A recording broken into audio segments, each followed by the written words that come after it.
Bendito el Eterno, el uno y lo único, que no hay nada excepto Él. Bendito sea su nombre.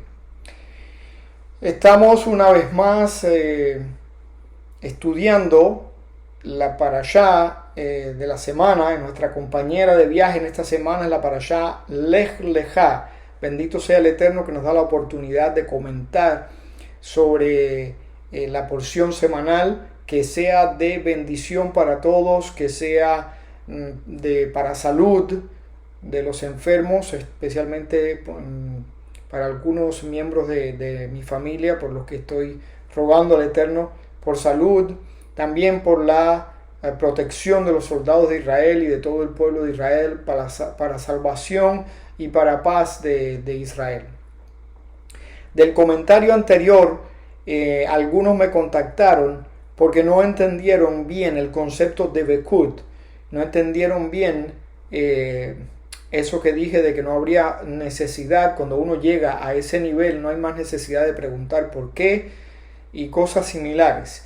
Y me gustaría regresar al tema porque pudiera ser también la inquietud de otros. No está mal tener inquietudes, no está mal preguntar, no está mal tener hambre y sed de la palabra del Eterno y tener deseos de aprender. Nunca se sienta mal cuando tenga necesidad de preguntar. Todos tenemos necesidad de preguntar, en un campo de la vida o en otro, porque ninguno de nosotros sabe todo.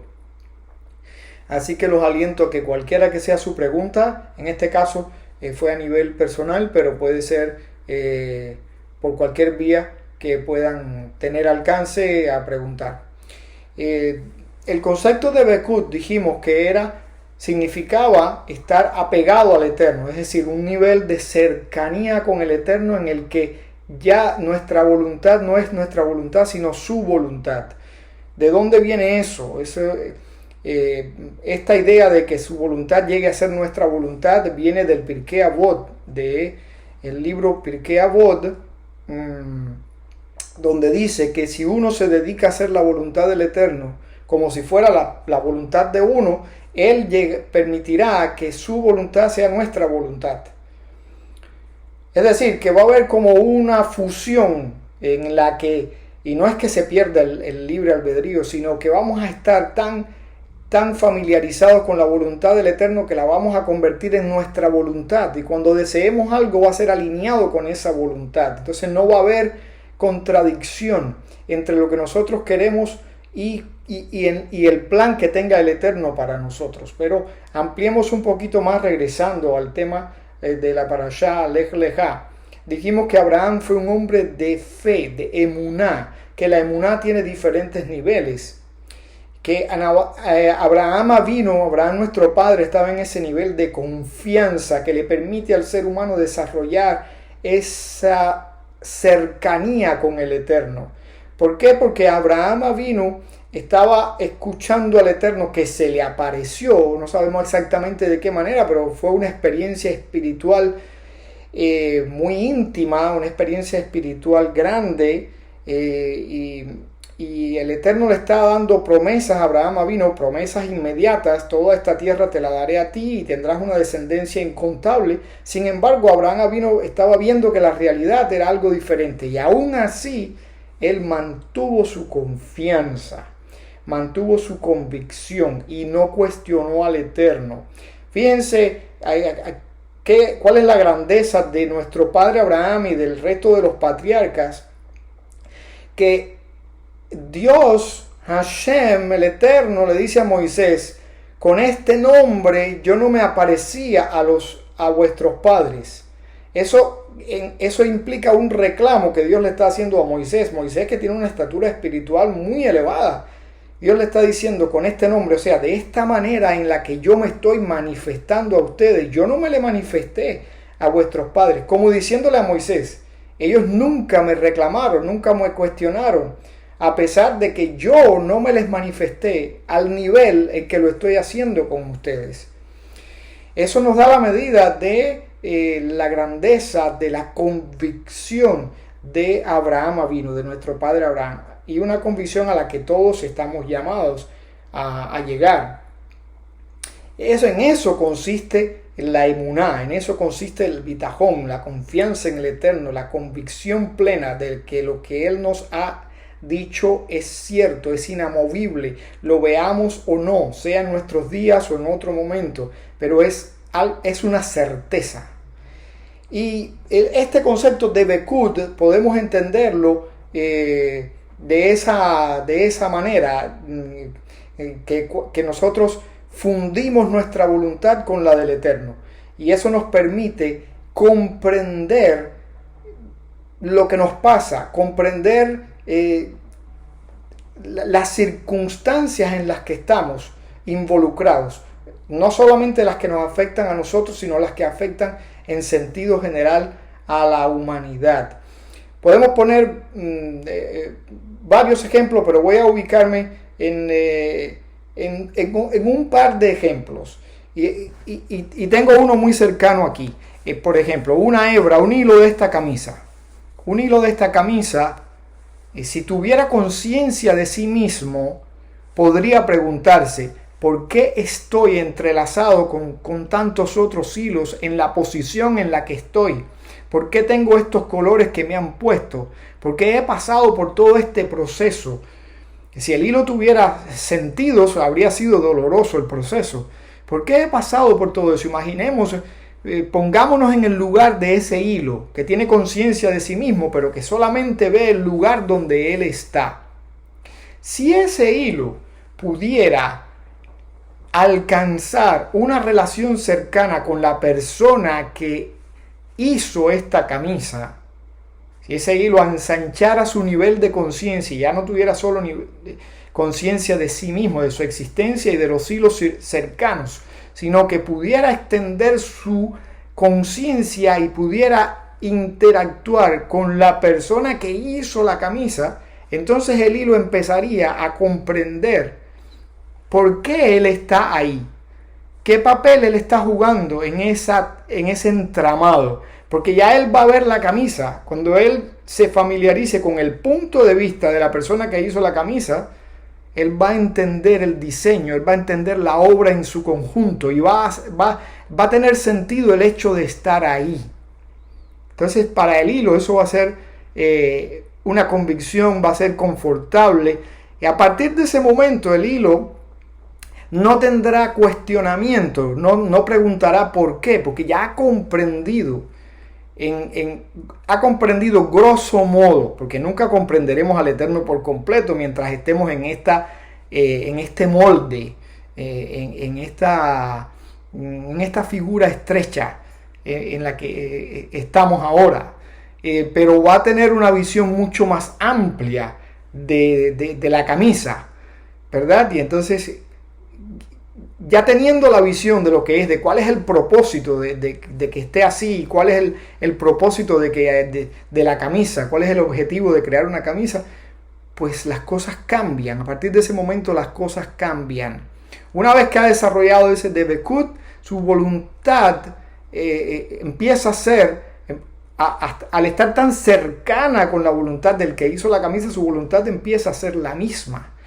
O imaginemos, por ejemplo, en Perú hay un lugar que se llama el Valle de Nazca y es una obra hecha por pueblos precolombinos, pueblos que habitaron el lugar, un pueblo que habitó el lugar antes de que los europeos llegaran a esa zona. Y lo interesante es que cuando uno está caminando por el lugar, uno ve surcos, uno ve, yo lo he visto solo en documentales, pero sé de lo que estoy hablando. Uno ve surcos en la tierra, uno ve muros, ve montones de piedras aquí y allá. Y cuando uno camina y mira esas cosas, no tiene una idea exacta de lo que significan. No puede apreciar nada definido, solamente zanjas en la tierra, montones de piedra, paredes bajas, etc. Sin embargo, desde el aire, si una persona se monta en un helicóptero, en un avión, y se eleva y mira el lugar desde lo alto, entonces puede apreciar que esas zanjas, esas piedras puestas y aquí y allá, conforman grandes dibujos. Desde el plano de la tierra no los puedes apreciar, pero si te elevas puedes comprender qué son esas zanjas, esas piedras, etcétera. Lo mismo pasa con el ser humano. Cuando uno está en este plano superficial, en este plano, vamos a decir, mundanal, uno no tiene una noción de la obra del Eterno en su conjunto. Uno no puede apreciar el porqué de las cosas. Pero en la medida en que uno se eleva, ¿y cómo nos elevamos? Con esa convicción que desarrolla, esa convicción llamada emuná, llamada bitajón, llamada fe. Esa convicción nos lleva a desarrollar el concepto de debekut, a desarrollar esa cercanía con el Eterno, esa intimidad. Y cuando llegamos a tener esa cercanía con el Eterno, entonces tenemos la comprensión, porque nos elevamos.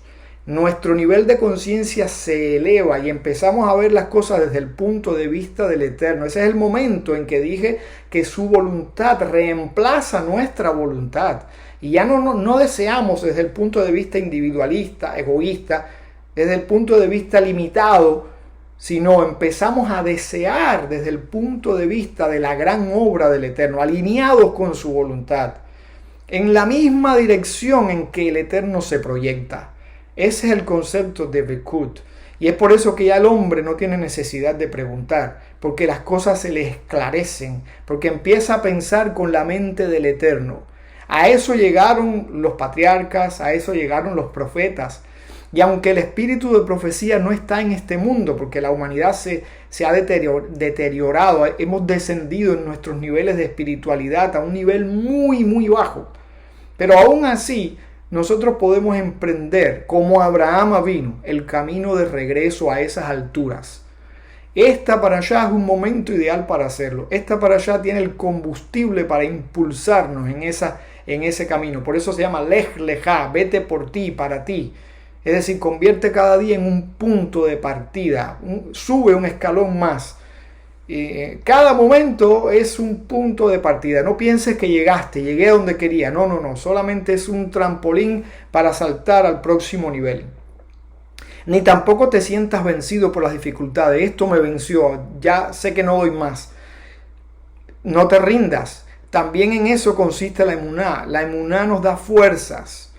Toma el mensaje de esta porción para fortalecerte, porque es verdad que a veces no sabemos a dónde vamos, como le dijo el Eterno, a la tierra que yo te mostraré, pero no le dio un código postal, no le dio entre calles y números, no, a la tierra que yo te mostraré, una dirección muy abierta.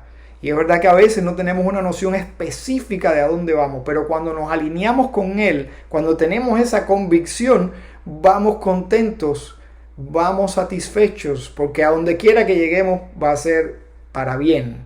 Sabemos que el lugar que nos está esperando es un lugar hermoso, un lugar de bendición. Y no solamente eso, el camino mismo es una bendición. Por eso se dice que cada misvá en sí misma es su recompensa.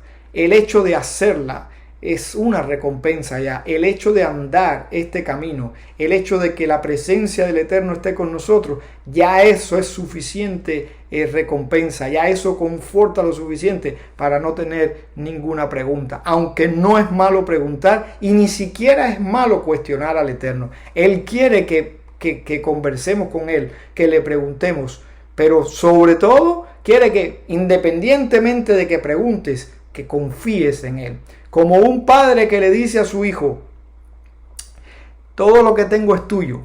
Y el hijo joven quiere las cosas y el padre no se las da porque no es el tiempo. Y a veces el hijo puede tener dudas con respecto a la promesa de su padre, con respecto al amor de su padre. Pero el padre solamente sabe que no es el momento de dárselas. En ese caso estamos a veces nosotros, pero cuando creces en esa convicción, llegas a entender el porqué. y te sientes confiado de que en un momento dado, más tarde o más temprano, Él hará que tú entiendas, que tú disfrutes de las cosas que te ha dicho, de las cosas que te están esperando, de las cosas que ya son tuyas. Que tengan un día hermoso y que el mérito de estudiar Torah redunde en el beneficio de cada uno de ustedes y de nuestro pueblo, de nuestro amadísimo pueblo de Israel. Shalom.